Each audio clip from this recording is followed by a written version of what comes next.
And we're live. I think that's it. I think we're up and running. So I'm going to validate real quick that things are showing up on the Facebook Live feed here. So let's see, just double check, refresh the page, see if we got some goodness, and then we'll go ahead and get that shared on out. Let's see, refresh, move on down. Let's see, we are there, boom. So I'm gonna go ahead and just copy it off to Twitter, that way folks can see that there as well. Thank you for joining. So this is gonna be a Q&A session. The last time we did one was like last August, I think, or maybe July. I mean, it was a really long time ago. So if you're just joining now, maybe like skip ahead a minute or two if you're watching this on replay later on. But basically just gonna get all the camera stuff cooking here. So gotta make sure that people on Twitter see this link as well. The goal again is to just talk questions, so it's all like Q&A style. It's purely whatever you want to bring up. We'll cover it here. The last time I said this was last summer, and then we did ones at Eurobike. So we did ones, let's see, in the RVs, basically, or outside the RV at Eurobike with Chip from Wahoo Fitness, the founder of Wahoo Fitness. Also did one with Jim, the founder of Quark. So those worked reasonably well, sort of. There's some technical issues there, like the content was awesome. We had just problems streaming live over cellular, so it was a little bit crazy, but no worries. So if you've got questions, go ahead and drop them down below. So I'm just going to copy out this link right now. Sorry, it just takes a second to do that. So let's see, DCR Facebook Live Q&A is now live. Join here. There we go, and tweet that out. Good to go. So, wow, there's already questions coming in. Let's see. So, should I buy Fenix 5? Love my 920, but it's aging. I've heard a few things. So, if you didn't see, the Fenix 5 in-depth review dropped this morning, around 6 a.m. my time, like a little after midnight or so, East Coast time. That is massive. It's 14,500 words or something like that, and I think like 150 or something like that photos, and like half a dozen or more videos, tons of stuff in there.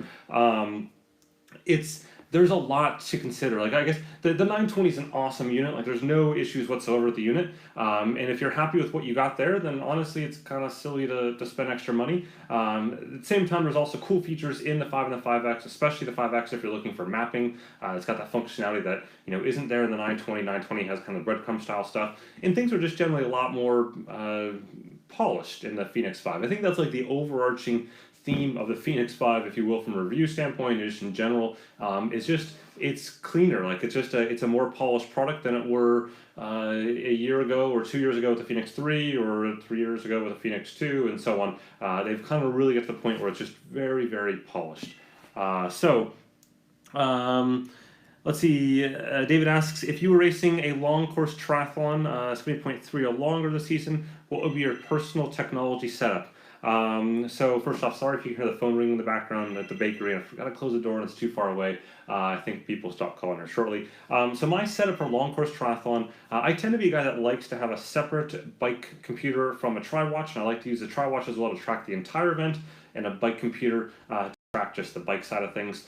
So I would probably at this point do either the 5 or the 5S as my watch throughout the entire thing, and then on the bike I would go with probably like an Edge 520, just something kind of small. I don't need anything really fancy. The Bolt would work as well. So that would be my rough setup. And then at the end of the bike, I just go on to the run, and I would use my same watch for that. So I just would kind of leave it on the entire time. I don't worry about a quick release or anything like that. Let's see, Ricardo's asking, in your last Fenix 5 review, you talked about what you didn't find useful, Suunto 7 data page is per screen. What about for road riding purposes? I use it that way and love it.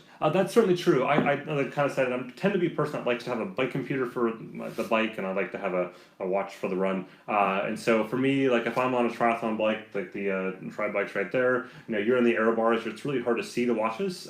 So obviously if you then put it on something, on some sort of adapter on your bike, then it's definitely a little bit easier. But for me, I tend to like it on my wrist, if that's, and then tend to like a separate bike computer. That said, for cycling, I definitely agree that having up to 7 data pages is actually quite useful. I certainly run with that many on my Edge device or Bolt device, having usually between 6 and 8 data fields that I kind of look at just to keep it all in one page. Have you had a chance to test the Wahoo Watch 2 yet? any GPS performance result. I haven't. I've been chatting with them the last couple of weeks. That's a good reminder to ping them again. They're trying to coordinate with who the right people is here to send me a unit to try out, or I'll just simply go buy one. I don't know if it's actually shipping yet. I don't think so. I'm not sure right here anyways. But either way, it's something I definitely want to do. I think they're doing really cool stuff. I think that's like almost a churn, if you will, between seeing what has, I mean, traditionally been a lot of kind of not legacy telecom, but telecom companies that are doing, watches that have all quite frankly sucked. They try and they ship a lot of units. That's one of the misconceptions, is that a lot of like the Samsungs of the world and the Huaweis and Xiaomi's, they ship a lot of units, but a lot of those are given away for free and people aren't actually using them. So it's a bit of a different metric to capture, but I think that the Huawei Watch 2, the LG Watch Sport that also just came out here at NWC are both getting better, like they're focused. And I think what they're doing with First Beat and the analytics there and being kind of more endurance focused is definitely appealing. Is the map of the Fenix certain scenarios? I think it's something to reference. It's not a phone. Like, it's still, as the kind of my biggest gripe in the whole thing, and I kind of talked about this in the review, is I just wish the phone integration was better between the phone and the 5X in terms of mapping and planning. And there are some cool Connect IQ apps coming that do that, or have kind of done that already, but still not quite perfect yet.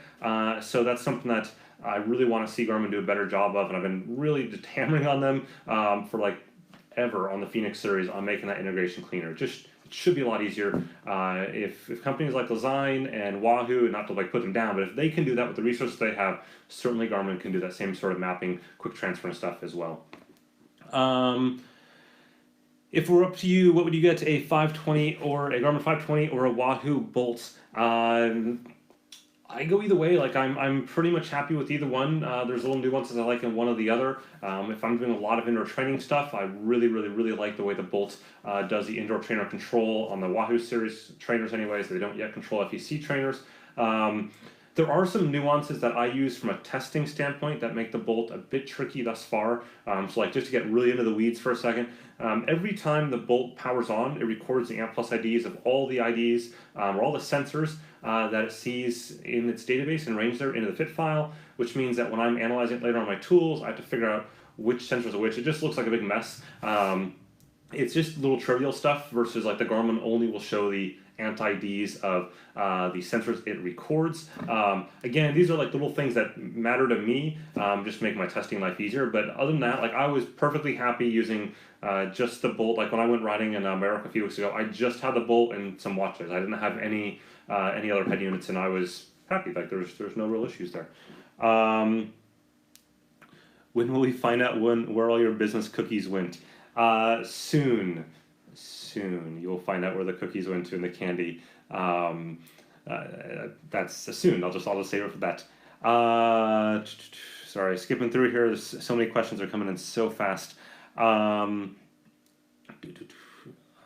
just need a heart rate monitor strap that doesn't cut and scar my skin. I have the 920 XT. If you haven't seen this, the girl wrote, well, she wrote it through me, but it was her idea for a post like 5 years ago. Look up heart rate strap chafing, DC Rainmaker. Just put those like words into Google, you'll find it. And it shows you how to basically take a Band-Aid, a clear Band-Aid on the bottom, and protect that edge that cuts into you. And that's like the greatest thing ever. Like, it's super, it works on all heart rate straps, and it absolutely always solves the problem for every single person that's tried it. It's just an easy fix. And what it is, like, when you get cut by your heart rate strap, it's the edge of the strap. It's actually the bottom part. Like, if I look in my drawer of straps right here, here's in fact the bending strap right here as to how this works. Basically, you see this little piece, this transmitter piece? It pushes this fabric into your chest. And then, like, the first few days you don't notice it, but what happens over time is that this strap gets salty and dries and back and forth, and becomes incredibly sharp. And then this transmitter pod pushes it in your chest and it cuts you. But if you put a soft Band-Aid along this bottom edge right there, problem solved. So anyways, the girl figured that out. Ingenious. Okay, more questions here. Any new Garmin program that you are planning making any new Garmin program you can use for making training plans for the Fenix 5? Not at the moment. I mean, you can still use Garmin's tools to do it. I believe Sports Tracks also does, pushing out those workouts, and a few others as well, that you can generate workouts on the fly and then move them manually, those files, to a Garmin device and execute them that way. It's still a little bit cumbersome. I'm hoping we'll see some changes there in the really near future, but right now it's a little bit cumbersome still. Let's see. I'm just trying to go back and answer some of the earlier questions that I may have missed here. Are you going to do a review of the Whoop? It's WHOOP, like whoopee cushion. Maybe. I talked to them a long while ago, like last fall sometime, and I just hadn't really heard back from them since then. It's interesting stuff. Like I'm not sold on it yet. I'm intrigued. I think it could be interesting. I think it could be worthwhile.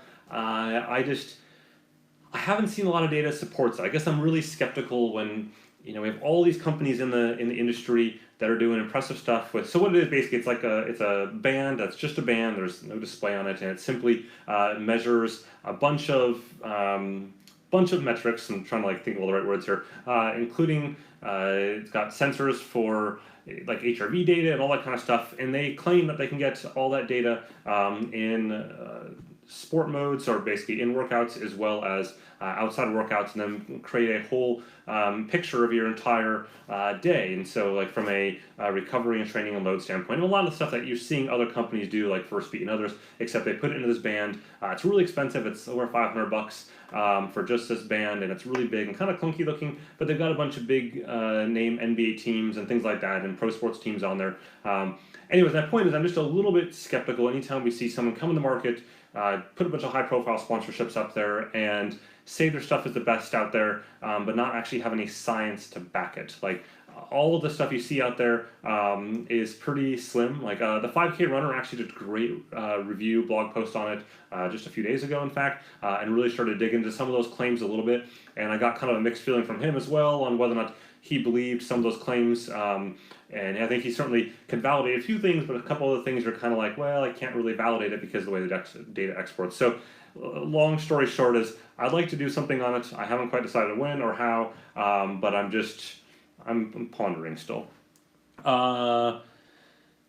Martin asks, hi Ray, is anyone close to getting optical heart rate to work better with intervals? Is HRV impossible to optical HR? So this kind of goes back to the HRV with optical HR. All the really smart people I talk to in the industry says that, right now optical HRV is still not there yet. They're getting there slowly, but it's not there yet for workouts. It's there for, like sitting here right now, but not for workouts. As far as intervals go, it depends. I think some sensors are really good at this. Like if you look at the Scosh sensor based on Balance, that's really solid up here placement-wise on my upper wrist, or upper arm, sorry. Even the Fenix 5 sensor was pretty good for intervals for running, outdoor cycling, not so much. It really depends. It's going to depend on placement, it's going to depend on person, it's going to depend on the sensor company, it's going to depend on the watch implementation. Like, just because you take a Balance sensor and put it in a Scosh doesn't mean it's going to work as well in the Suunto Spartan wrist HR. I don't know. Like, there's things that you've got to kind of, it's complex, it's hard. Speaking of which, in case you're wondering what wrists or what watches I'm wearing, on this side I've got the Suunto Spartan Sport Wrist HR. That's their optical enabled version of the Suunto Spartan series. And then on this side here I've got the Fenix 5, just the regular edition in there, so kind of middle of the road one. For triathlon, or Vic asked, for triathlon, which is better, the 5 or the 5X? They're the same, honestly. There's no difference there. One is going to have maps on it in case you get really lost on your course. The other is not. Let's see, Keith. So I'll put this in the general category of questions that I'll answer one, so you can refer back to this point. What time is it on the clocky thing? I don't know, we're like 15 minutes into it. So if people ask, Keith asks, what's with the 935 XT in Triathlon magazine? So let's just talk general stuff here for a second. Embargos. Embargos mean that you have to wait to talk about a product. Embargos are good for a lot of reasons. Embargos are good for companies, they're good for media and journalists, and they're good for consumers. And so They're good for companies because there's the opportunity for a company to explain to the media or journalist or some organization about their product or about an announcement. In fact, embargoes are really based actually out of like political announcements more than anything else, and so policy announcements really where it allowed reporters to write about those policy announcements and do research and do background and all that kind of stuff. So when the announcement was made, they had a cohesive story to talk about. And the same is true of products. It allows a reporter or journalist to do research, to talk about a product, or to find out what they need to find out about that product if it's good.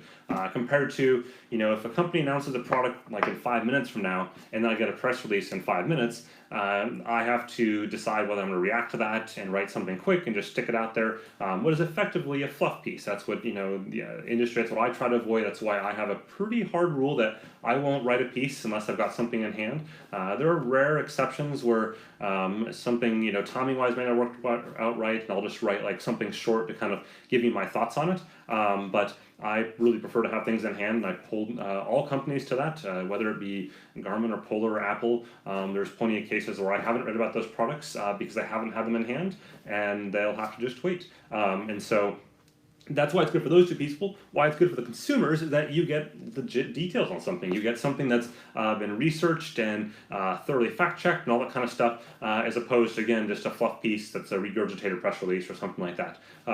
So embargoes are good for all those three things. Embargoes are also used beyond the media. So embargoes are used, for example, with retailers and with distributors. So they can plan whether or not products are, going to go out of style. So, should they bulk up on a given product or should they not bulk up on a given product? That kind of stuff. It happens throughout the industry. And they're used with, of course, magazines and publications so that a company like GoPro or whoever can place an ad for a future magazine edition and go ahead and ensure that, if let's say GoPro's announcing a product in the end of September, they want to be in the October edition of something, so that on newsstands in October they're in that magazine. That means that realistically they have to plan back into the August time frame. Like when I had Triathlete magazine and a bunch of buyer's guide stuff that went out last month, that was finished the first week of January. So you're talking like 2.5 months out there is kind of the norm.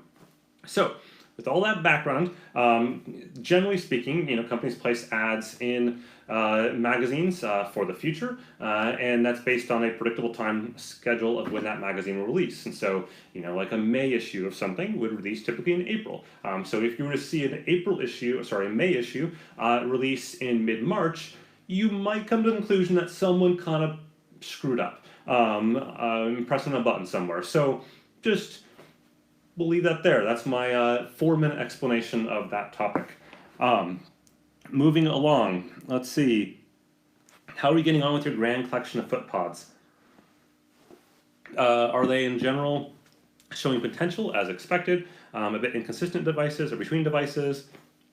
Any ETA on the Stride review or on Garmin, etc., agreeing on AMP+ channel for running power? So I did publish out that piece a couple weeks ago or so, maybe more than a couple weeks ago, like 3 weeks, I don't know, something like that, on comparing all those foot pods or all those different pods at once, and just sort of my general thoughts there. Now my plan is to go back and kind of iterate through each one of the different products and do a deeper review into them.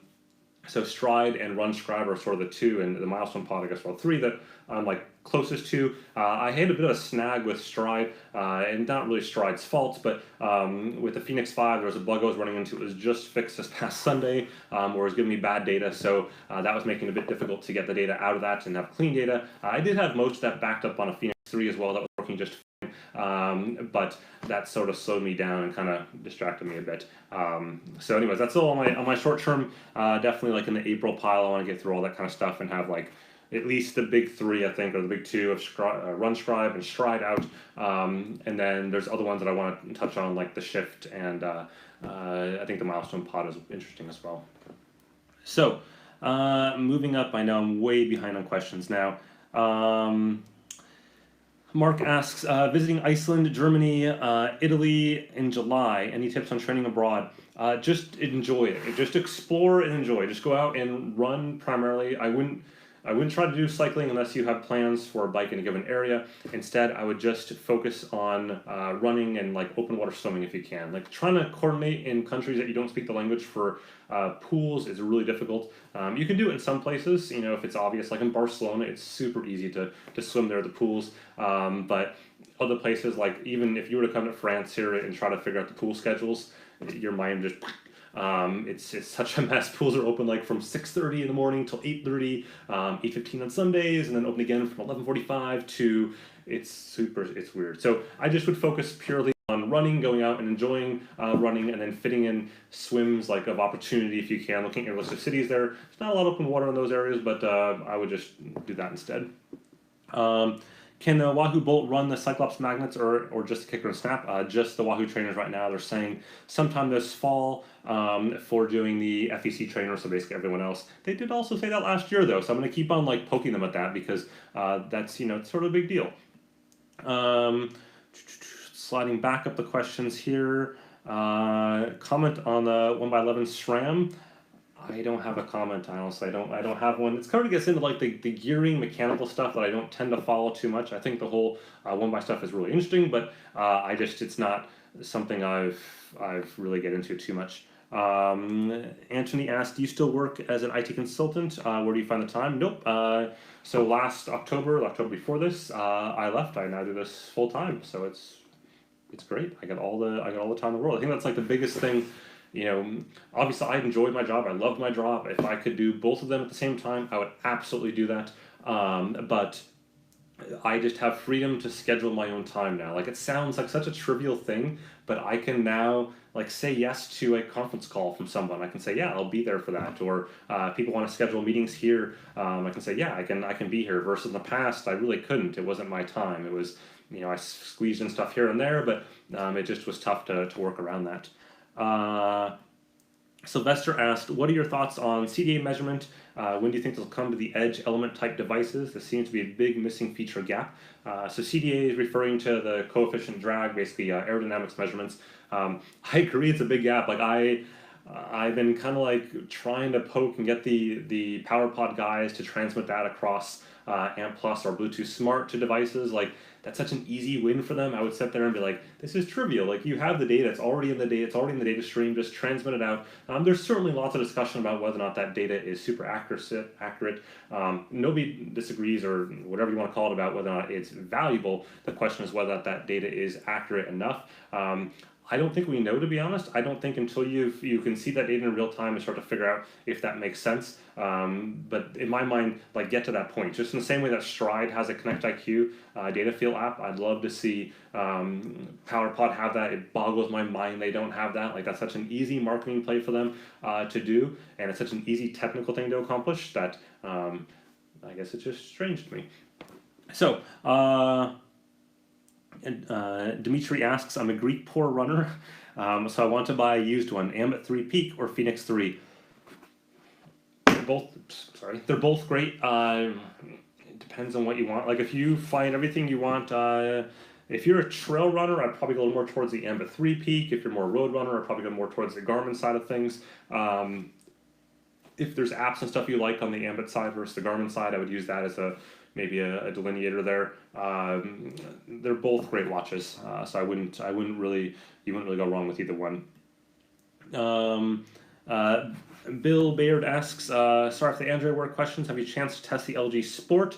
I've only tested it at MWC just in a booth and stuff like that. I haven't had a chance to dive into it too much or outside of that at all. In fact, it's something I'm looking at. I'm definitely more tempted to go and play with the Huawei watches more than anything else, just because of the focus more on fitness. The LG Sport was nice and all, but in a lot of ways it was just kind of another Android Wear watch, and the band it wasn't like super big, but it's a really poor band design, and so it's not something I'm super excited about.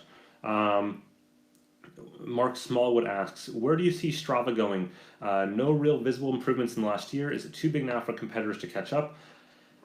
You know, I don't know. It's a good question. Like, it's tough. I think it's tough a lot of times. You look at, you know, bigger, like, growing companies like that, and you look at them and say, oh, they haven't done anything in the last year, because they're trying to, they are big, and they're having to, like, move this juggernaut of people and not tick them off. I think they've done a lot of little things, but not a lot of, like, huge momentous things. It was funny, one of the dev leads sent me this morning at I think like 4 a.m. my time, and of course I was still up. Like they have an app page now they've launched, and it shows all their apps on it that are compatible, or shows like a small gallery of them anyways.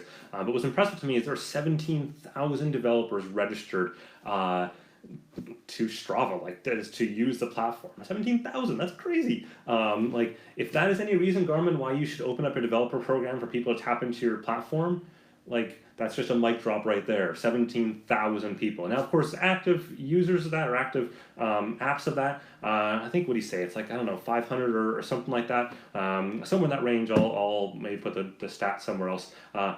Seriously, but 500, 200, 100, like that's more than the dozen or so that are connected to the Garmin platform now, or like the 2 or 3 to Polar or Suunto. Like open up your platforms, people. It's not rocket science. There's a reason why people love Strava, and it's more than just Strava. It's all the stuff around it, and everything works with it. Which probably didn't really answer your question on visible improvements. I don't know. I think they're, until someone else comes along and competes in a different way, then I think they're going to keep on doing that, and hopefully just doing it well. Stephen asks, or Stefan, sorry, asks, hi Ray, are you waiting for Android Wear 2.0 on the RunIQ before you post a review of the watch? No, I'm waiting to go buy another one. So they sent me one, you saw the unboxing, and it wasn't awesome. And then somewhere along the way it stopped working, the optical sensor stopped working, like it would work, but it wouldn't actually show the numbers. They said they know what the problem is.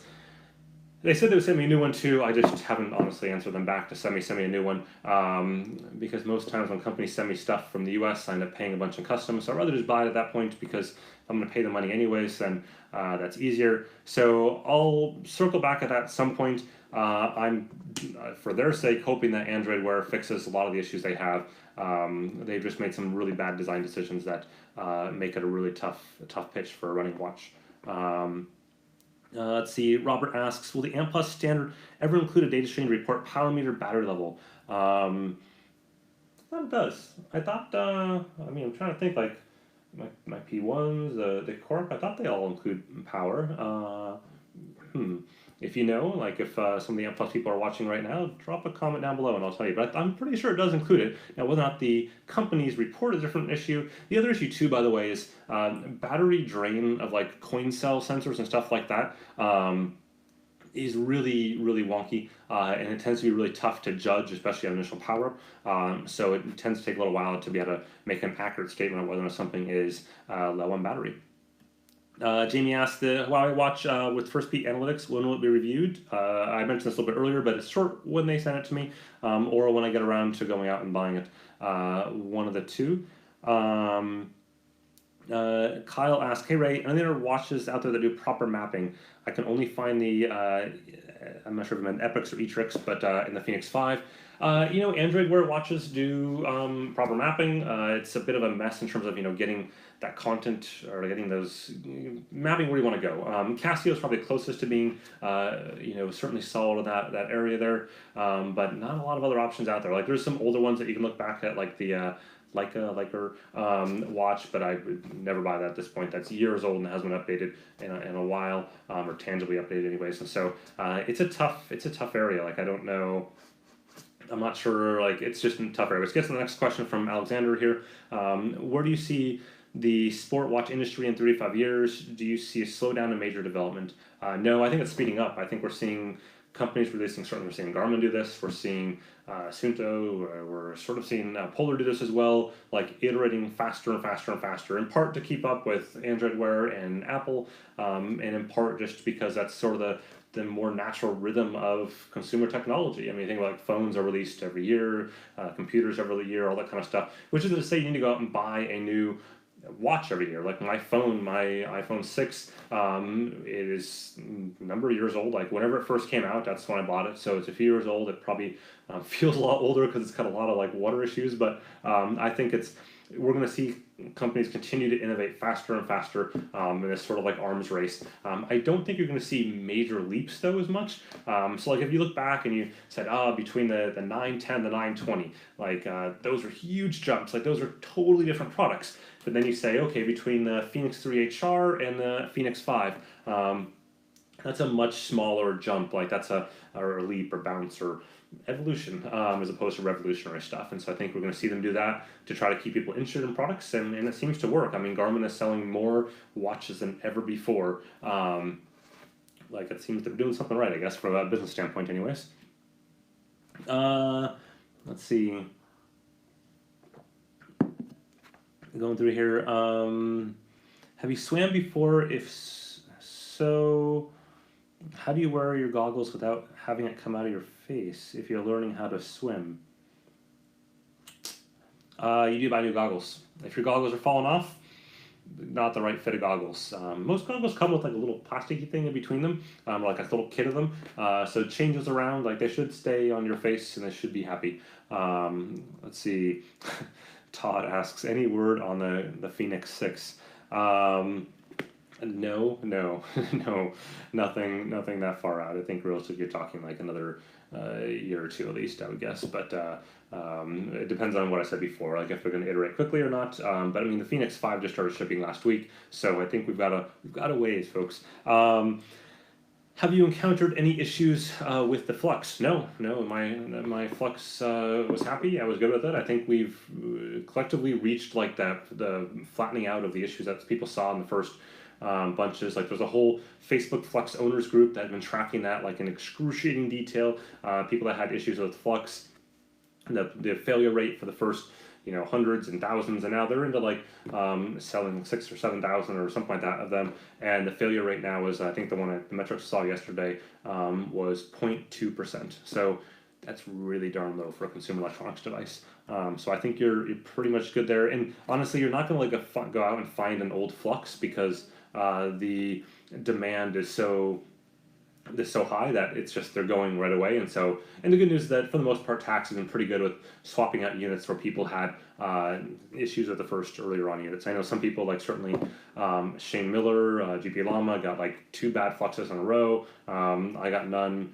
I don't know, but hopefully I think we're past that at this point in time. Scott asked, would you now change your most recommended triathlon watch, the Fenix 5 series? Yeah, I think so. I think for now, yeah, that seems like a reasonable thing. I mean, it's also like overkill too. Like the 735 XT is still just came out less than a year ago. It's an awesome watch. Like there's no reason to buy something new in particular. Kyle Newton asked, did you see any issues with your Fenix 5 altimeter when you were testing?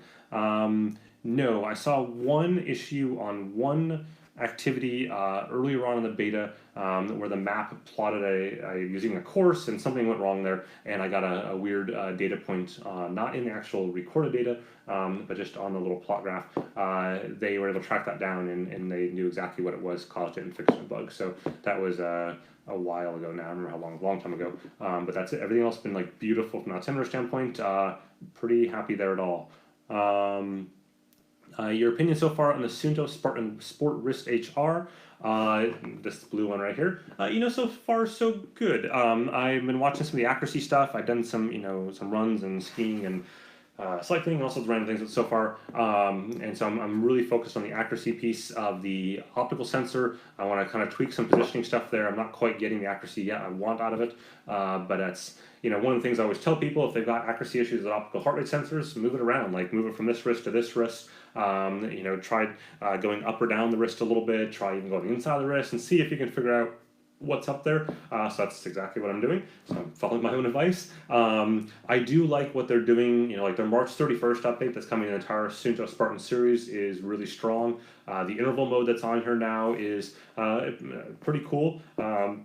That's the one, that's coming out again at the end of the month here. And so they're doing good stuff. I mean, I had a kind of really frank and honest conversation with them. I was up there earlier this week in Finland visiting with them.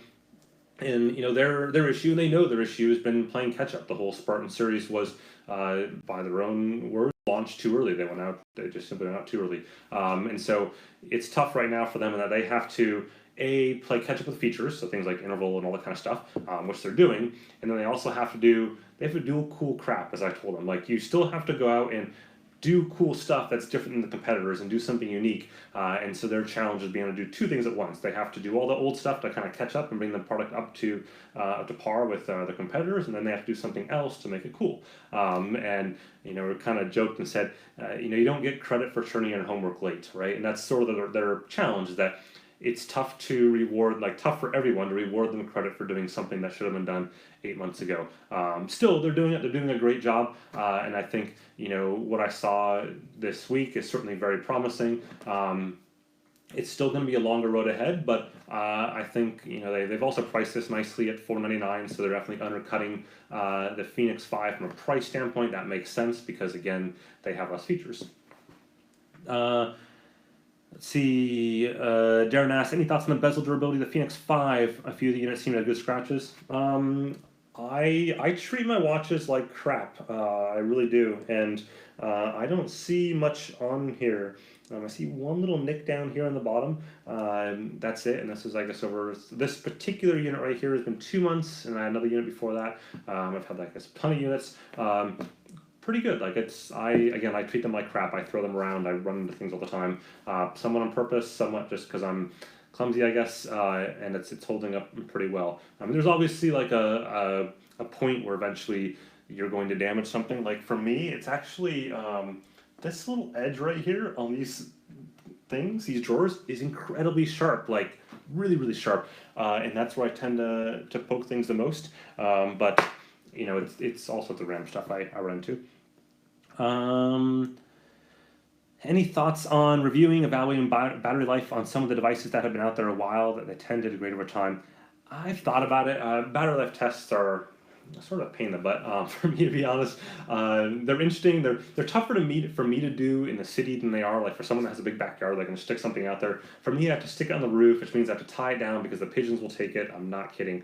The pigeons are up there. They wander around. They like to poke at shiny things. So I have to tie everything down. I use actually the race, what do you call it, straps there that you see on the wall. I hook them into the device and keep them there.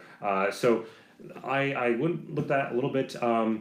Shane Miller, if you don't follow GP Llama on YouTube, he's doing awesome stuff. Definitely go and follow him. He just did a test a couple days ago, including an older Edge 800 that was like 2 years old, and the battery life on that to show what it looked like. And then he's talking about going out and buying a new battery for it to see how that might change. So he did some kind of neat battery life test there as well. I do them when I can. So the people are asking about the Fenix 5 battery life test, when I'll do that, when I'll add it in. Typically I do battery life tests after the review, actually. So I usually do it the week after. So I publish the review, and then I answer a bunch of questions, which is what's going on right now. And then once the questions have kind of died down a little bit, then I'll stick the watches on the roof and let them go. The problem, honestly, in doing it before this point in time is that I need the watches. I use them every day. I'm doing photos, I'm doing videos, I'm just using them as a general person. So for me to stick them on the roof for a couple of days is sort of tough. Whereas once I get the review out and answer all the kind of initial boatload of questions, I can do that then. Darren asked, have you heard any rumors of Garmin a third-party charging cable for the Fenix 5 for on-wrist charging?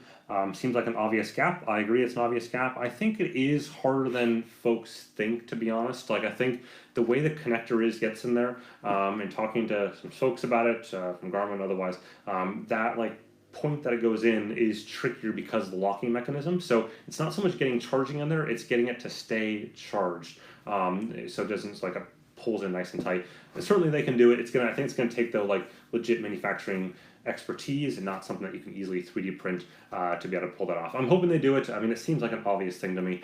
So I'd be just blown away if we don't see something in the near term-ish future there. Let's see.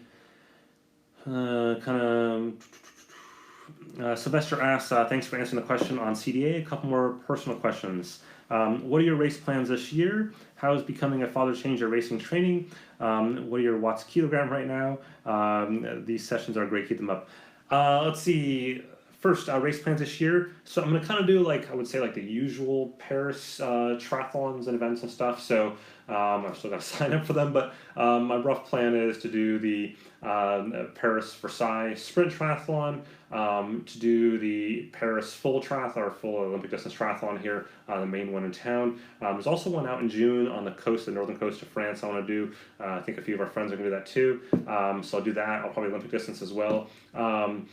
I did see there's an Iceland triathlon at the end of July that looks really cool. I think it is only in half though, which I personally don't like. I'm not opposed to doing a half right now. Kind of gets into like the time management thing. I think the girl, if she's watching, might kill me if I sign up for a half Ironman right now. But it's something that we both want to go to Iceland, both want to check it out, so that may like hit two birds with one stone. I'm not sure yet. We'll see. And then I haven't quite decided beyond that. I just kind of want to keep things relatively close within France, or maybe a couple of things in Europe that require minimal travel. It's a lot to travel, like, as I'm sure lots of other people already know. It's a lot to travel with little babies, and it's a whole different ballgame to travel with little babies and a bike on trains and stuff like that in Europe. It's one thing like if we were just packing up a minivan and going somewhere, but doing it all maybe a bit trickier. So that's that. How has becoming a father changed your racing and training? Racing hasn't changed too much, to be honest, yet, because I haven't really done. I don't think if maybe I've done a couple races since then, like just 10Ks and stuff like that. I think it's changed how we structure a day. I'm lucky though. I'm lucky in that my day is to be here essentially, and to do kind of whatever I want for the day during the day. I don't have to go somewhere else for work, so I'm really lucky in that sense. And that I can just fit in training and stuff wherever I want. So I can fit it in at 2 o'clock, or I can fit it in at 6 o'clock, or whenever I want during the day, I can do that. So to be honest, that hasn't changed a whole lot. I think probably the thing that, and especially now that she's sleeping a lot more and all that, is that I'm sleeping more. I think, in the first few months, like the first month, I was pretty good in terms of actually keeping up training and stuff like that, despite the low level of sleep. And I think that finally caught up in like months 2-ish or 3-ish. And then it was definitely tough when you're waking up constantly and kind of rotating as parents, and to also then try to go out and do a hard workout. And so it's everyone else already knows this, but I guess I'm learning it. What's my watts kilogram right now? FTP? I don't know, to be honest. Like I'm guessing Exert, which is one of the training apps that I'm kind of using a bit lately, puts it at like I think 290ish or so, which seems about right. Maybe in that ballpark is my guess. I think I typically in the past have topped out around 315 or so. It just depends. I'm reasonably good, kind of stayed a reasonably good fitness like level for bike and run. Swimming goes up and down depending on what I'm doing. So like I can hold in rides and runs for a pretty decent amount of time. I certainly couldn't go out right now and throw down a 120-mile ride at race intensity. That would be a bad day, and I probably couldn't do a very good marathon. I could finish the marathon, but it wouldn't be like a PR or anything like that. But it's off season, right? Let's see. I'm looking through so many questions. Wow. Nur asks, do you know if Garmin 820 still has a problem with the touchscreen, and it's the hardware software things? I'm trying to decide between this and the Wahoo Bolt. What would you choose? The touchscreen thing is a funny thing. Like I've had like I think 3 Edge 820s now, and one's just different like test units and stuff. And I really haven't had issues with the touchscreen. Certainly other people have, and some haven't. I'm not sure like if it's just the way I touch or why some people do and don't have issues. What is clear though is they released a big firmware update back in November timeframe that seemed to address a lot of the issues that in that area, and then they released another one I think in January that kind of like rounded out what was left of people. Certainly there's like a handful of people that are maybe still having issues. I do think a portion of that is expectations. I think there's an area there where people think it's going to be like a smartphone and it's not, and it's never been. So I think you need to align your expectations to previous Edge touchscreen devices, so things like the 1000 and stuff like that. And so that's where I would be. I think there's also an element too that, no pun intended, it's just a really small screen. So if you had a much bigger screen to touch things on the 1000 and stuff like that than you do on the 820. But for me, I still use it. It's great. It's kind of like one of my 3 things that I use constantly. Between that and the Bolt, it's really going to come down to what you want for mapping, and you really kind of need to decide, are you looking for being able to navigate on the fly, round trip routes and stuff like that, then the Garmin might be better. If you want to be able to just kind of take directions and stuff from the phone app and dump them onto the unit, then the Bolt might be better. Like, they're both really great units. I wouldn't worry either way. Let's see, trying to catch up here.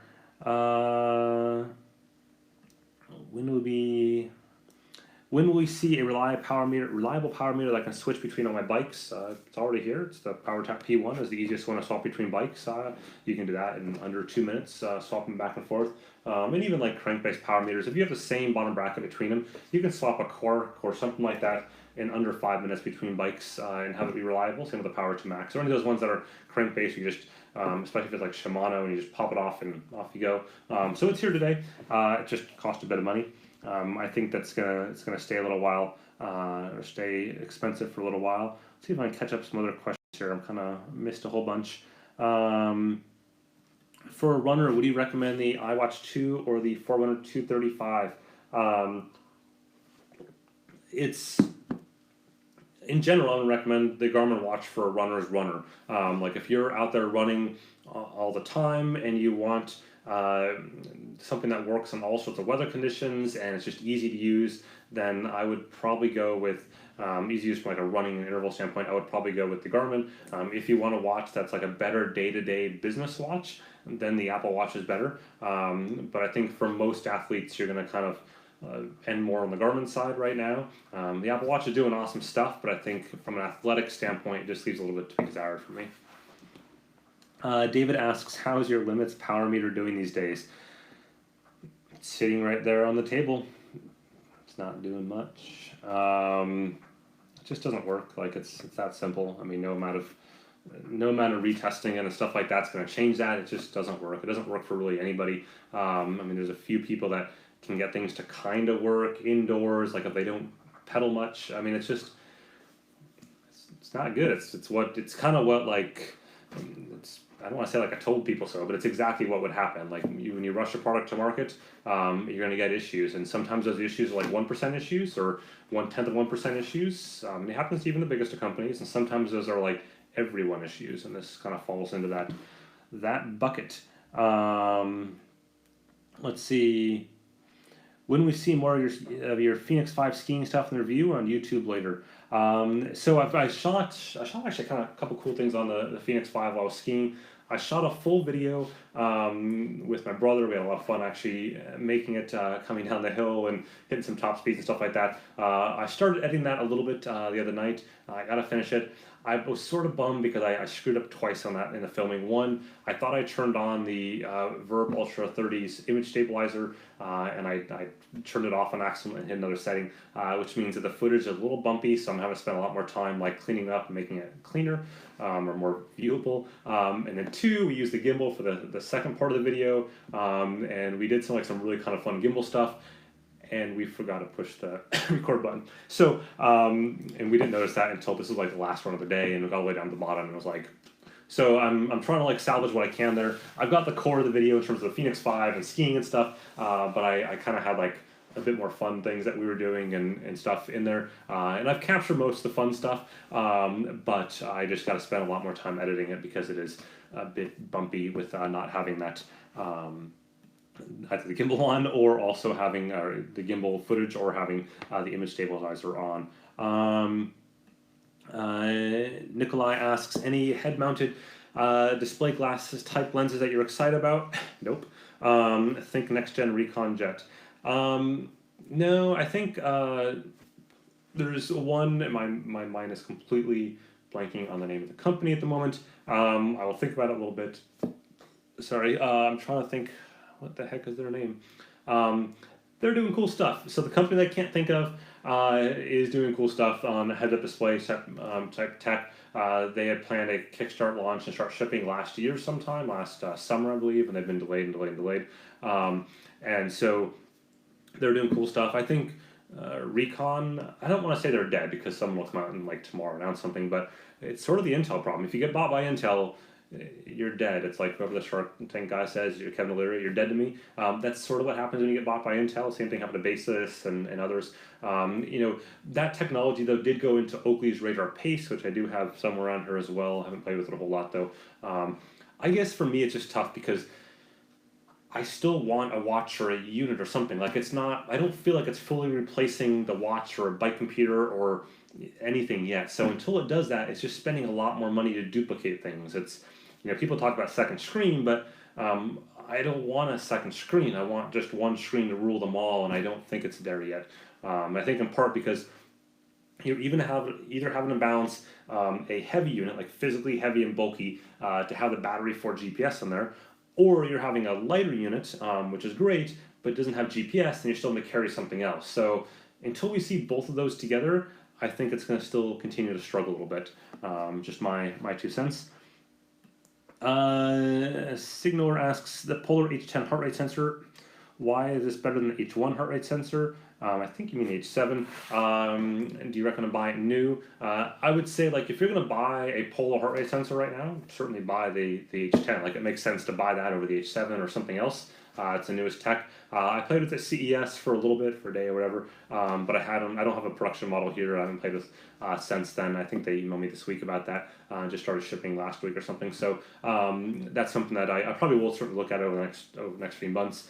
In a lot of ways, it's just a heart rate strap, but it has new features. It has caching and stuff like that, similar to what Suunto and Garmin have already had, and Wahoo and Four Eyes and others. So it's kind of playing catch up a bit. So it's not like new tech per se. It's new to Polar. It's nothing wrong with that. It's just simply on like my priority list of things to dig into. It's a little bit lower since it's not like super cool new. Frederick asks, why are there a lot of hardware improvements over the years in smartwatches and power meters, but the software seems to be stuck? Not a lot of deep analysis software coming out. I think it's twofold. I think one, companies don't make money on software, in a nutshell. I mean, these companies anyways don't make money on software. They're making money on hardware, so they're going to focus money on hardware. I do think companies are starting to get it, that it's about software, and if you have crappy software, then that's going to impact sales. Like, people are giving me a hard time about my action cam poster this week, or a few people were anyways saying that the Sony makes better hardware than the GoPro and the Garmin action cameras, and yes, that's technically true from like an optical lens standpoint. They have 4K 60, for example, and they've got optical stabilization.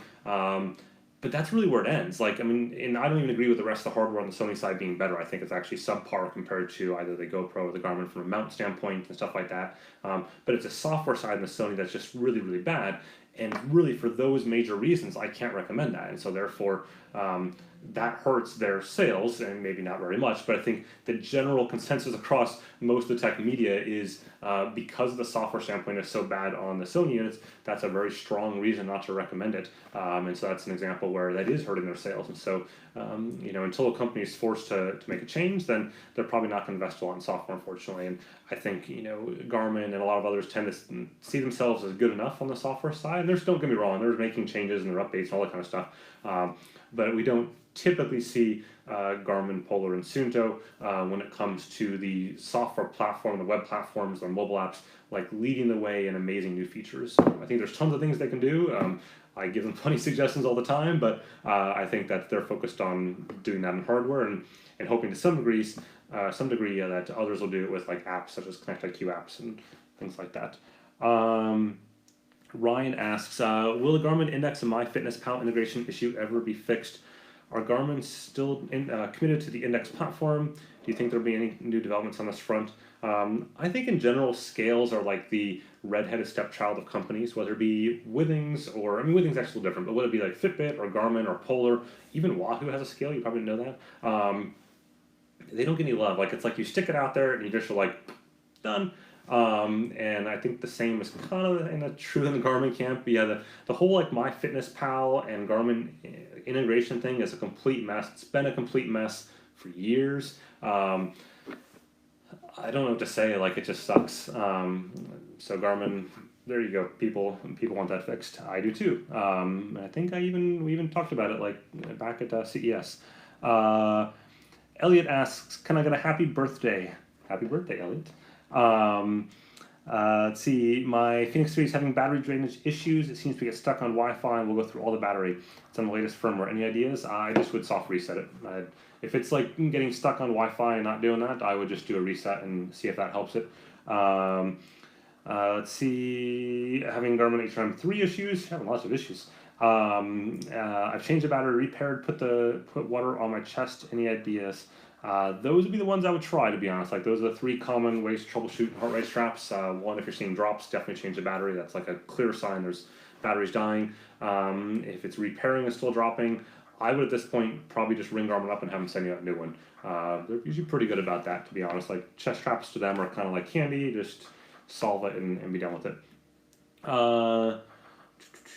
Next, Michael Coyne, have you thought about putting together a relay team to test and validate ultra-track battery life of watches by handing them off and taking shifts until the watches die? I had not. I think I saw your suggestion earlier today on Phoenix 5 post.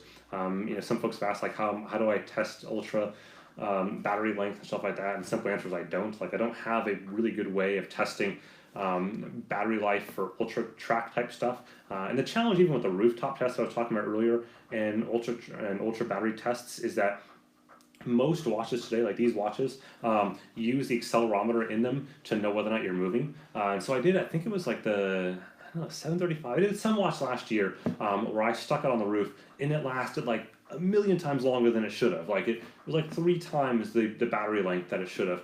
And people were like, whoa. And what it was exactly that. Like it would put it on the roof and it just simply sat there and literally just super low battery power usage. But that's not really indicative of how you'd use a watch in an ultra because you're moving. And so that's the core of the question is how do I solve for that? And honestly, I don't have an idea. Like the tech guy in me is like, I wonder if I can build a rig that would swirl the watch around or something on the roof, like a merry-go-round, or like if I had a big backyard, I could put like the watch on like a string that would kind of keep it moving, like almost like a lift line or something. I don't have a solution for all that. I have thought a little bit about, I never really thought about putting them on people and having them do a relay race of sorts. I'm not sure if I have that good of friends here to tell them they have to stay up all night and keep handing off the watch and working out forever. But if you're in the Paris area and you have a willing team that you want to approach me with to do that for a test, that would be a lot of fun. I know like Julio and David and Nick right now are looking at me like, no, we're not doing it. Not happening. Let's see. Just going through some of these here. Any talks in the industry on incorporating hydration level technology like LVL in sport watches? There's lots of talks about it. I mean, Apple themselves even talked about it a few years ago. I think everyone's watching LVL or BSX behind them, I guess, to see what happens. The last update, I think in general, just to be clear, I think the BSX guys are great guys that are doing cool stuff, and I think when it comes to people in the industry that like are science first, product second, they generally tend to be science first, product second, sometimes to their detriment of having little product things. They're a startup in the sense that this is now I guess the third product, so they're getting much better at that. But they were definitely like scientists first, and they made cool products with the BSX Insight and stuff. So I'm optimistic. They put a ton of data out there or at least claims data out there on this hydration sensor, and the hydration sensor, yeah, it's nice for athletics, but its use is so much bigger than athletics, and I think they see that and understand that. Their last update, though, a few weeks ago, wasn't like super confidence aspiring when it came to their timelines. Their timeline was to start shipping by June, and they kind of like skirted around that answer a little bit. So I don't have any doubt they'll get there. I think their tech seems to be solid from everything I'm seeing, again, provided by them, but still seems to be good. It's just a matter of miniaturizing it, and that's, I think, where they're probably at right now in making it still work on a very, very small form factor. Jonas asks, any new Flux rivals on the horizon for this year? Don't know, to be honest. I think we won't find out that till the summertime. Last year we saw most trainers announce between May and August, but really concentrated in May and June. I don't know if we'll see that this year, to be honest. I think the theory was last year that we announced trainers in May, availability like in in July and August. Talk about it at Eurobike, just in general, like they could do the PR thing at Eurobike. But that all, for all these manufacturers, like just crumbled and fell apart. And every single one of them was well beyond their timelines, like into the late fall. So I suspect manufacturers this year will basically stay quiet until Eurobike, Interbike again at the end of August, early September, like they've done in the past, unless you've got someone really confident that's going to go out there and just own it from an availability standpoint. So kind of like we've seen Wahoo do, for example, where this year at Eurobike, the past year at Eurobike, they shipped on day one. Like they said, hey, Kicker is here, Kicker 2 is here now, done. You can buy it, the shipping today, it was already stocked in retailers. They did the exact same thing with the Bolt. Boom, it's here today, it's shipping today. So sort of Apple-esque in a way. Even Apple doesn't quite do it quite like that. But I think, it's tough. Like, there's just a lot that goes into it. I would say in general, we'll see something in that ballpark, I think, for this year. It's certainly, everyone was watching the Flux last year, it being a, whatever it was, $899 price point for a direct drive trainer with a full FEC and control. And the clear message was, if Tacx could make it happen, then people would have to react for 2017. Tacx, albeit a bumpy road, but they're now make it happen at this point in time. They've got a very smooth running production line and things are happy. So now it's up to everyone else to react. Let's see. Muhammad asks, any thoughts on the Fenix 5 for treadmill running and indoor hit? So I haven't done much in terms of like indoor CrossFit type workouts and stuff like that. It's just not something I tend to do. Treadmill running, I've had really no problems with it. Treadmill running, I did a couple different runs over the last few months with it indoors. Obviously, you do need to calibrate it outside to get the most accuracy out of this. And still, this isn't really perfect from a wrist accelerometer standpoint indoor. It's pretty good, but I personally tend to like using a foot pod indoors if I can. I just find it better in general. But in a pinch, this works just fine. It's great like in the middle zones. Like if you're talking your average running paces, it works really well from a pacing standpoint. If you're talking like super hard interval sprints, or if you slow down a bunch, then that's where it gets a little wonky, which may not matter all that much to you, because you're probably not going to be running like full tilt for more than 20 to 40 seconds. That's usually where I saw those issues. Let's see. Have you seen the new Wahoo Element Bolt? Any thoughts over the Element? I have seen the new Wahoo Element Bolt. I've got a full in-depth review you can check out from last week. So I think it's a great product. I think that's like their winner product of last few years, to be honest. I think they nailed that from a functionality standpoint, from a pricing standpoint especially. I think they understood they had to be cheaper than Garmin. Like that's just the reality. I think even Suunto, I think, now understands that with this watch as well. And Polar figured this out like 3 or 4 years ago with the M400. Simply put, if you have less features than the competitors and you are not the market leader, you have to underprice. Like there's no other way around that.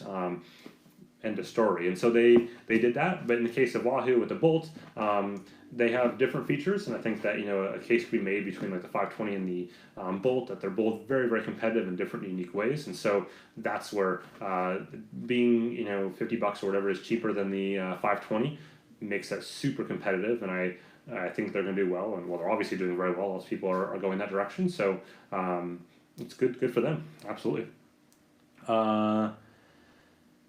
Phil asks, hey Ray, I run a UK startup called Thirsty. We'd love to review our product when it launches. If it's a sports tech product, you can hit the little contact form there on the website, and you can hit me up, and it goes right to my email box, and we can chat. If it's not a sports tech product, like if it's Thirsty, it sounds like almost a nutrition product. If that's the case, then honestly, I don't really do nutrition products or really apparel or stuff like that. It's just kind of a sports tech. It's got to have like a gizmo or a gadget in it. That's the thing for me. General recommendation on getting a hold of me and emails and stuff, keep it short, like 1 line short, maybe 2 lines, 3 lines at most. And don't copy and paste a press release into my contact form. That's like the fastest way to get deleted. I can delete email in like split second. I'm so good at it. But keep it simple, keep it to the point. I don't need all the details. I just need to know, like, in 2 lines or less to what cool stuff you're doing, and then let's chat. I love to show off cool stuff from startups, especially. So that'd be cool. Matthew asks, does the Fenix 5 allow you to follow your heart rate while swimming without a chest strap? Nope. They did test it. They've been trying to test it. You know, they keep on trying to make that happen. So Phil just answered back. It's a hydration tech product. We'll keep in touch. Sounds great. So you know, that's something that as far as Garmin on the optical sensor while swimming, they're trying. It's not there yet. The Suunto, it has enabled it. They're also kind of in the like cautiously optimistic phase with it during swimming. So I have not swam with this yet. It's on my list both for pool and open water to see how it does. I know that generally speaking, optical sensors while swimming is a complete hit or miss thing. There's like very little middle ground for people. And it seems like half and half. Like half people, it works. Half people, it just doesn't work at all. Historically, I've been mostly on the it works side. If I put it on the inside of my wrist, like if I flip the watch over and put it here, but it's still, it's tough. Like when you stick water in between this, it makes it much, much harder for the optical sensor to read what's going on. Let's see. Scott Michaels asks, what's your opinion on the future direction of mass market data acquisition analysis, i.e. Strava and Training Peaks for swimming? Everyone's kind of like hesitant on it. I think the problem is that swimmers, like the swimmers that hate watches and just look at the stop clock, that's the problem. They hate watches. Like they don't wear a watch. They don't wear these capture devices, especially not wearing a chest strap or something else. And so you don't see a lot of like leading edge acquisition or leading edge people talking about swimming tech because you're not getting like, not the pros necessarily, but you're not getting those sort of like teams and stuff like that to wear it. So it becomes really difficult to make a product platform around it. Whereas like runners and cyclists, it's easy to get a pro team to use a new power meter, a new bike computer, and then you have this sort of pull down of stuff all the way through there. So I think it's going to be a tough thing still. I think it's just really slow to get there and seeing those two platforms adopt lots of swimming data, unfortunately. Let's see. Brendan asks, I'm just on the verge of returning my Element Bolt as I love Strava routes. I can't do turn by turn. Do you think Wahoo will update to allow this as with the heat map based rides? It's easily the best. I don't know if that's actually a Wahoo problem, to be honest. I don't know. So he's referring to the fact that you can do directions from Strava to the Bolt, but it's not like true turn by turn directions. It's sort of like a breadcrumbing style directions. Whereas if you do a route with GPS, you get true turn by turn directions. I do not know if that is a Strava issue or a Wahoo issue. My guess is it's probably a Strava issue in terms of the route information they provide back to Wahoo. Just my guess. Could be wrong there.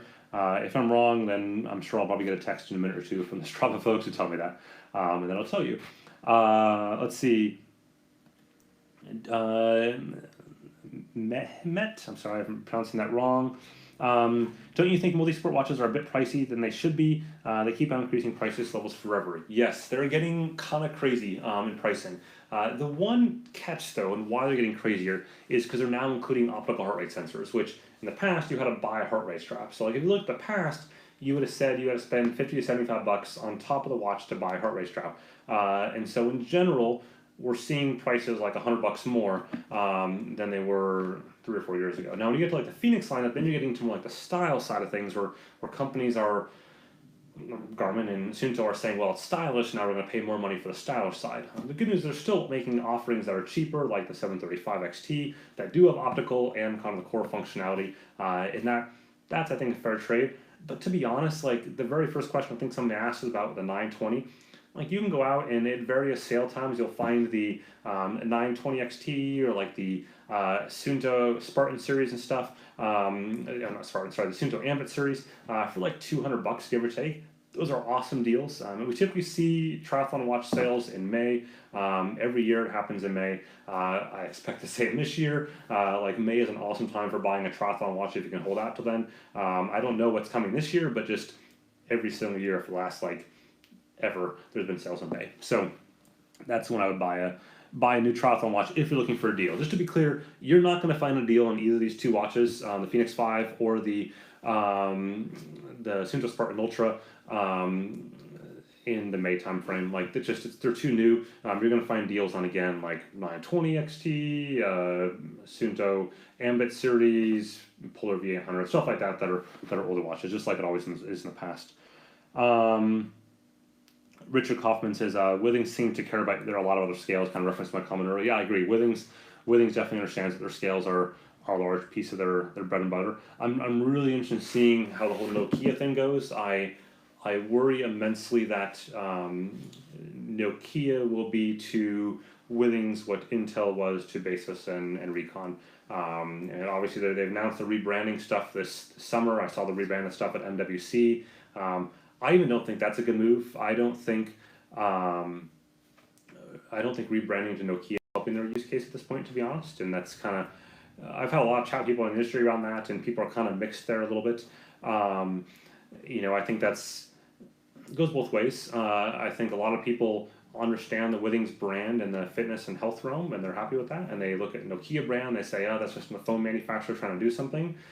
People that are more techie look at Nokia and like, well, yeah, but there's licensing stuff now. They're not really like making true new products themselves for the most part. I don't know. I personally don't think it's a good move. I think they should have stuck with Withings and kept that brand going. On the flip side, the average like American European consumer probably knows Nokia more than Withings. So it's tough. I don't really know. I'm sure they've done lots of studies and stuff. Personally, for me, I just would have kept it Withings. Let's see. Jorge asks, "Hi Ray, would you buy a new kicker, hammer, or drivo?" They're all awesome. If you can get the Neo though for the same price, probably buy that instead because it's quieter. They're all really good trainers. Like, there are little nuances between each one of them. You won't go wrong with any of those three trainers at all. Like, I'm not trying to give you a cop-out answer. They're all great. The Drivo is certainly probably the quietest of those three. The Kicker has the most compatibility for apps, and the Hammer has the most compatibility for through axles. So you kind of got to pick what you want there. Let's see. How many power meters are you currently testing on your bike right now? So that one over there has 1, 2, 3 on it right now. The Cervelo does. I'm going to swap that out tonight, actually, for other power meters. The Cork over there has 1, 2 right now because the PowerTap wheel set is off the side. They would have the Cork plus the PowerTap P1s and the PowerTap wheel set behind it.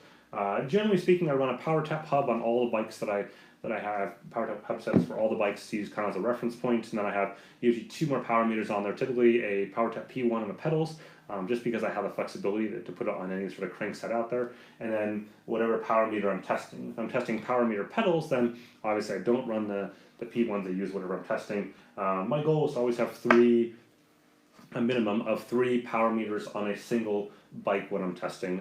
4 is kind of like my sweet spot. It's usually tough for me to go above 4 because you can only put so many things in certain places. But that would be sort of the gist of things. Let's see. Jeff asks, would you have any interest in testing out a Brim Brothers Zone power meter? I have one sitting in the box. Honestly, no. I mean, I think it's kind of a neat historical thing, but I had one for a while before I sent it back, and it sort of just ended where it ended. Like, it's sad, obviously. The whole story's sad. They got so close, and they just couldn't execute on it. I think it's something that power meters are tough. They're really, really tough. People want to think they're easy. They're not. Like, they're really difficult to get right, to get truly right, to get like not 98%, not 99%, but 100% right. And that's where you have to be in today's power meter world. You can't be 98% right because those 2% will kill you when they're like 200 watts off. So it's tough. What is your go-to bike stand for maintenance for the recreational rider? A trainer. So I don't have a bike stand. I truly do not have a bike stand in here. I use a trainer. I put it on a trainer and I just do my maintenance right there. super simple. If I have to do something on the rear wheel, then I take the rear wheel off. But yeah, I use trainers.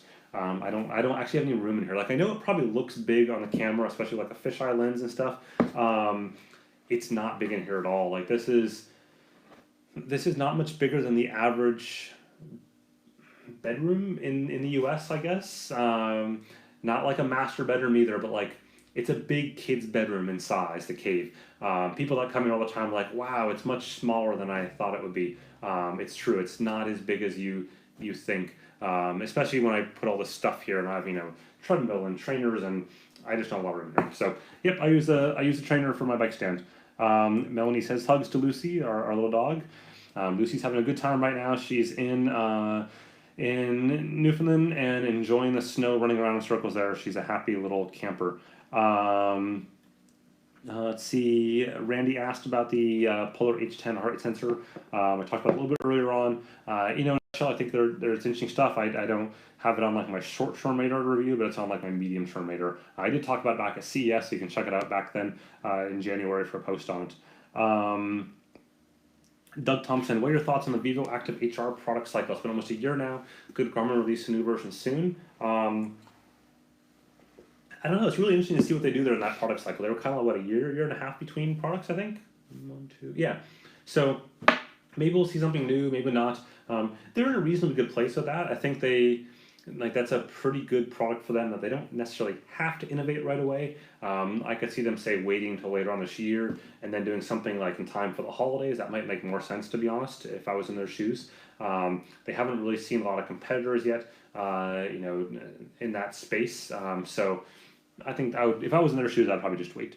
Mark Middleton asked, what do you think about the recently announced Leomo, I think that's how you pronounce it, movement sensor things, as we called it, for bike fit and outdoor form. It's cool. Like, it's something I've watched I got some press stuff from them, and they wanted me to come out to their event in California a couple weeks ago, but I was already in other places, and so I couldn't be there. They actually wanted me to come down to Italy this week to go check out some demo they were doing down there, but I just had too much going on this week with already travel to Finland and stuff. So I'm going to try to catch up with them in April when I'm out in California for a sea otter and stuff like that. So I think it's cool stuff. They want to get me a unit, so hopefully I'll be able to play with that one way or another and chat more about it. Let's see, going through here.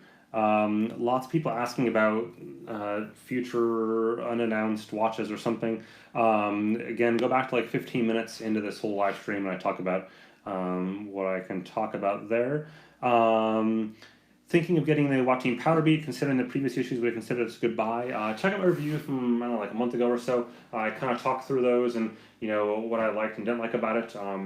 It's a good option. Like there's some little issues there. It's not like a huge issues, but there's things that you got to keep in mind, in particular the interval, the like maximal power, all out sprint scenario that I had some problems with.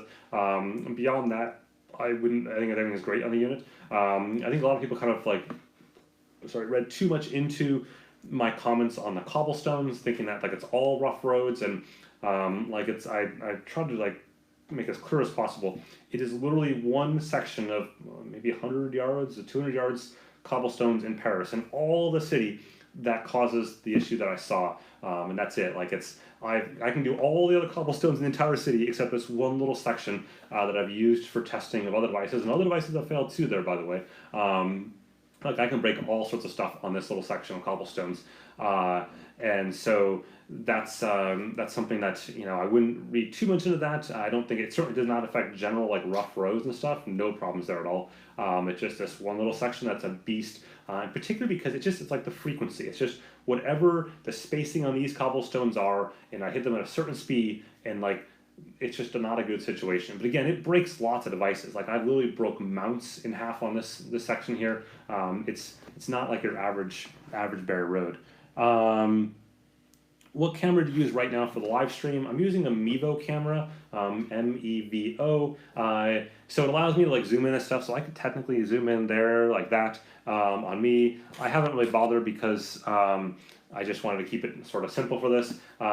I was hoping to like use a higher quality camera to live stream to Facebook, but all of my cameras, my DSLRs, have 30-minute limits on it. So it would have like basically stopped halfway, and so I use this for now. And I was afraid to use my phone or tablet because I like being able to touch it. So I use the stand right here. It allows me to control everything, and to see the questions that come up on the screen itself. I've got my laptop, so I can scroll through the questions because they come up here, but they just like flash by for a second. So anyways, that's what I'm using. It works fine. It's designed for much more complex things than I'm using it for. But I wish the quality is a little better down here. That's one of my only complaint. Will Strava ever support open water swimming on the Apple Watch 2? I hope so, but I doubt it, to be honest. I don't think. I mean, swimming isn't really like their stick in life, so I don't see it likely that they would invest a lot of resources in it, to be honest. Let's see. Jason asks, running a 50K in October, but my Garmin Vivoactive HR's battery won't go the distance. Watch recommendation with the best battery. So a lot of like triathlon watches certainly would go that distance. So any like the Fenix series would like to get it, depending on how long you're running for. The thing is, I would personally like I wouldn't necessarily use the ultra track mode if I was doing an ultra distance race. I would instead use a tiny little USB battery pack and put that in my Camelback and just charge the unit like halfway or something, and just keep it at 1 second recording, because I would want that data fidelity there, the data quality there. And you can get like little lipstick size USB chargers. I've got one that I picked up in the States last time I was there, and that's what I would do. Just make sure you find a watch that you can charge during the race. And different watches work different ways. The Fenix 3 works great for that because the charging plate can be worn at the same time. The Fenix 5 doesn't work so great because it can't be worn at the same time. You can still keep it like recording, but it goes into your wrist. I did a whole video on that. Some of the older Forerunner series don't work either, so keep that in mind. They don't work while they're charging, so that's one little downside. Let's see, what time is it? 6:20. Wow, it's been an hour and 20 minutes so far. Let's see. Paula asks, my 735 XT is often way off on heart rate. I'll do 10 burpees and they'll say my heart rate is 75. Is this common? It depends. It should be common for running. It can be a little more common in the gym. I would try a couple things. One, I would turn it on the inside of your wrist for fun. So if it's on the outside, put it on the inside. Make sure it's snug. Go away from the wrist bone, so up the arm like this. That's sort of the big three there, and then also try it on the other wrist too. But definitely snugness would be good there. Let's see, scrolling up. If I didn't miss this, do you have any updates on the Team ZWatt Zymonex power meter? I don't. I haven't heard from them since last year. I know they're obviously got a Kickstarter campaign or something they did on one of the crowdfunding sites. I can't remember which one. I didn't back it just because they already sent me in a tryout, so I didn't really need to spend more money there. But I have not heard from them yet. Hopefully they're making good progress, but I honestly haven't followed it too much. Best mid-range running watch for just a runner. I would say, like the M400 is really solid from Polar. The Vivo Active HR is a great option as well, like tons of flexibility there for apps and stuff. TomToms, if you want music, is another great option. So like the Spark 3 lineup, and that's going to be super cheap depending on if it's the right week of the month for the sale. Like TomTom stuff is almost always on sale, so that'd be another good option. I think like in general, TomTom has without question the best bang for the buck in watches right now. Like the fact that you can get music and optical heart rate sensor and all this stuff for usually under $200 with with a sale, and without the optical or without the music, like in the $99 range is pretty awesome. Melanie asks, please make sure the girl knows how much we enjoy the newsletter. She definitely knows. She got the flu over the last week and a half. So even though she was back at her family's house, she was pretty much in bed the entire time. So she's been in a pretty miserable spot. She's been feeling better the last few days. I know she was working on the newsletter this morning and last night too. So hopefully soon, if you have not subscribed to the newsletter, definitely do that. It's just on the site on the right hand side it says newsletter. It's cool. She writes the whole thing. It's usually pretty hilarious. Like if you haven't subscribed to it, Hugo just said the same thing. It's the best newsletter so far. It's pretty much like the behind the scenes of DCR, but not written by me. So she says all sorts of kind of crazy wonky things. Brian Edmonds, what's the ETA on the 2-in-1 or 2-in power review? April. It's my hope here. I've got the Quark D0 power meter review coming up next. I've got to see how much. I think I've got all the data I need on that, to be honest, at this point. So I just gotta write that up. I'm getting really good at like writing up power meter reviews. I've got like my flow down and figuring it out. I typically ride with power meters for 2 to 3 months. It's kind of my norm. So that one I've had on my bike since December, but I was gone all of January in Australia, so I didn't really ride very much then. And I've had a bit of travel between here and there, but so far so good there. It just works. Like it's like most Quark things, it just works. So that'll be a relatively straightforward thing. Let's see. John Frisbee asks, is there a way you might create a guide for triathletes to get started, maybe by expense level? Example would be top 3 watches, top 3 bike computers, watches, etc. Maybe. What I've done in the past, I did in the fall, like I do a buyer's guide in general. And so every year I always talk about doing one in the spring, and I usually never do. I think I might legitimately do that this year. I think, looking at the collection of things and what's been announced so far this year and coming and stuff, I think by the time we get to not too far down the road, we'll kind of have all the announcements for the spring out. My problem in the past has always been, I hate doing a buyer's guide and then having something announced like a week later. Like it mentally just screws with me. So I try to wait until everything's been announced and then I send it out. So I think that might happen, and I'll be able to do something like that. Let's see. What summer races are you really excited about? Honestly, I like the ones here. Like I love the Paris Tri. I love the Versailles Triathlon. Versailles Triathlon's fun because it's a sprint. It's just balls to the wall. The swim is entertaining. It's I mean this in the nicest possible way. But I'm not a good swimmer, but the French in general aren't good swimmers either. So that means I've become a better swimmer. And so I enjoy the fact that I usually can do pretty well in the swim and get onto the bike. It's draft legal. A lot of the races are draft legal for cycling. So that to me is a blast.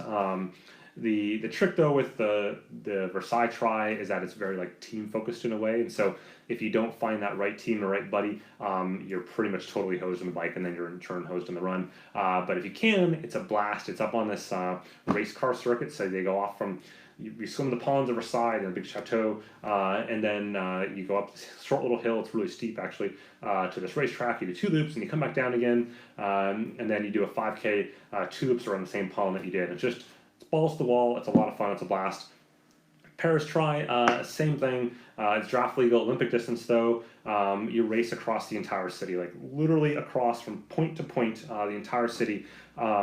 It's a blast, and it's draft legal as well, and it's so much fun. I had a lot of fun last year because we kind of met up with some teammates, luckily just by coincidence, out of not too far to transition, and we just worked together the entire race, and it's a lot of fun.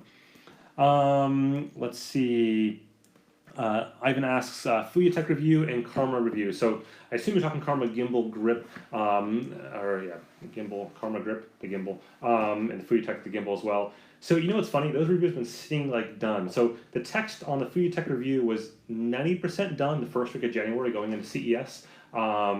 It's been 100% done since February 10th.